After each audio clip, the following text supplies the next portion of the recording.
Yeah, hello there. Today we are going to look at logic and metaphysics and how we can utilize them in our field as psychologists. Okay.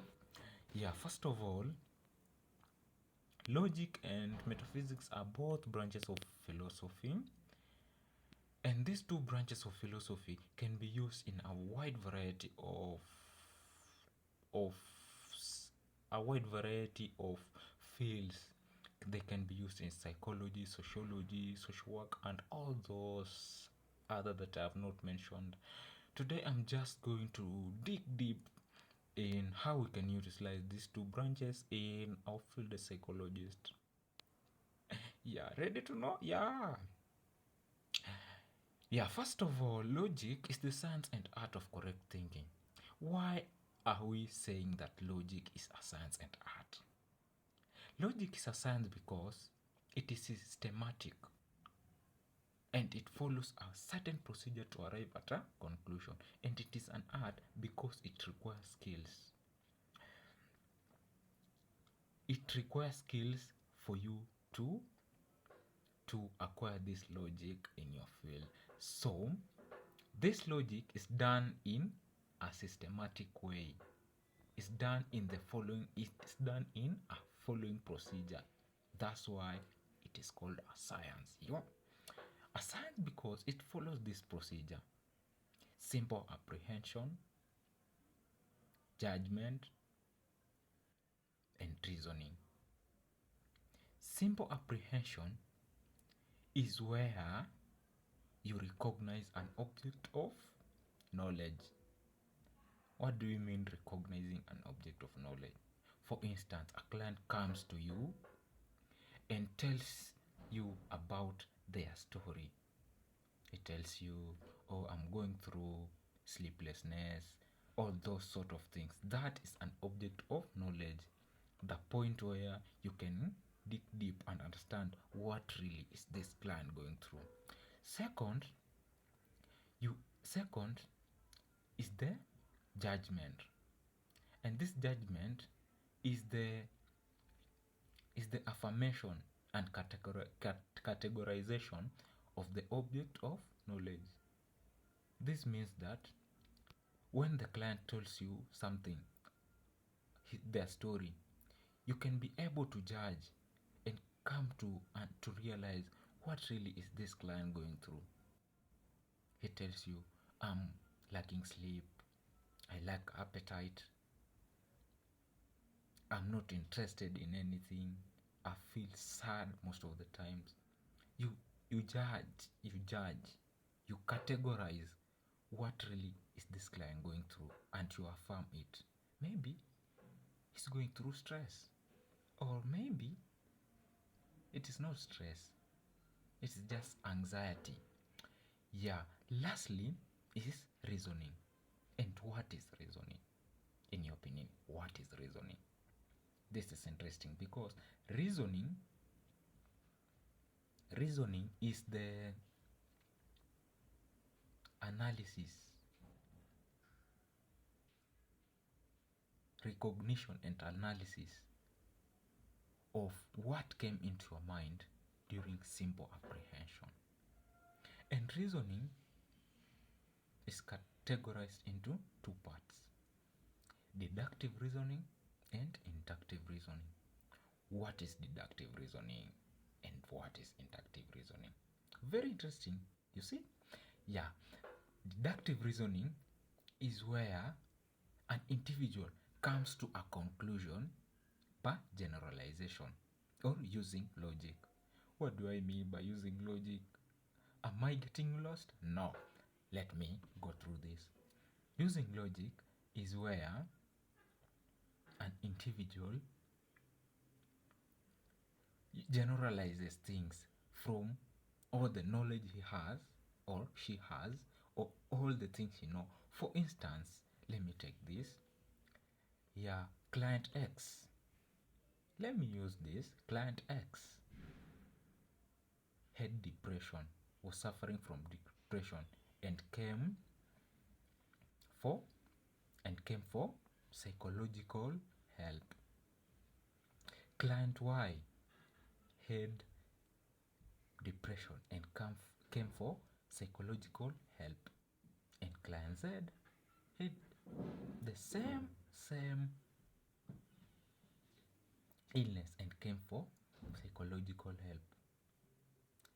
By deductive reasoning, we can say this: all clients having depression have to come for psychological help. Yeah, understood? Right. Inductive reasoning, this is where we came to the conclusion of a certain phenomena or thing by the use of experience, of how we experience some things. This to mean what? For instance, let me say this: most of the clients having depression usually come for psychological help.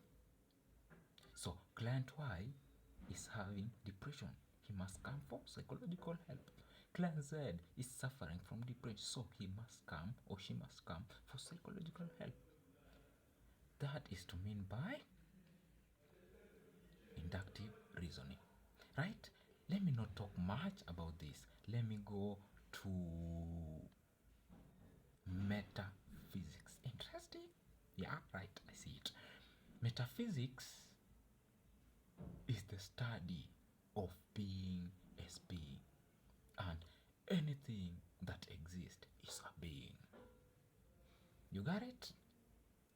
What do I mean by metaphysics, and what do I mean by being as being? For instance, a cup exists, so a cup is a being. Yeah, metaphysics has several principles, and these principles are what can help us as psychologists to utilize them, help us in this career of ours, in this field of ours. One of the principles is the principle of non-contradiction.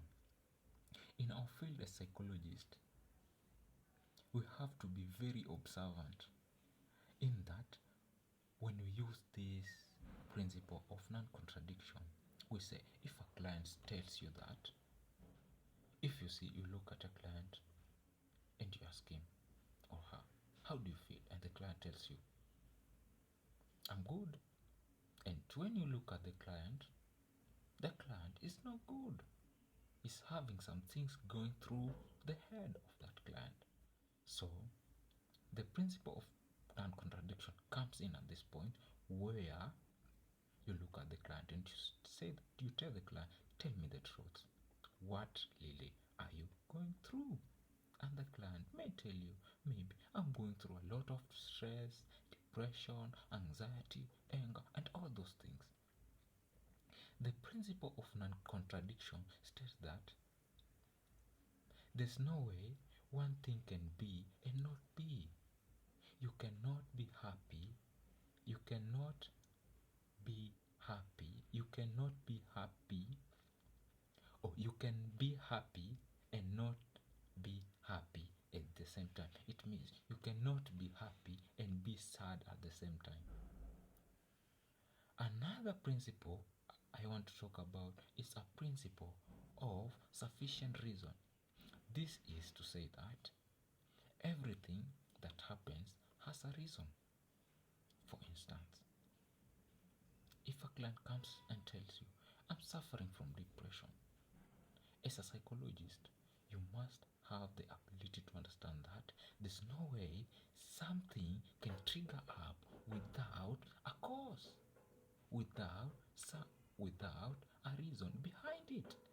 So here you ask the client, what really made you, what really makes this happen, or what really is the reason why this is happening. Lastly, let me talk about the principle of causality. This principle states what? Everything that happens has a cause. So there's no way something can happen without a thing or another thing triggering it up. So for instance, if a client tells you,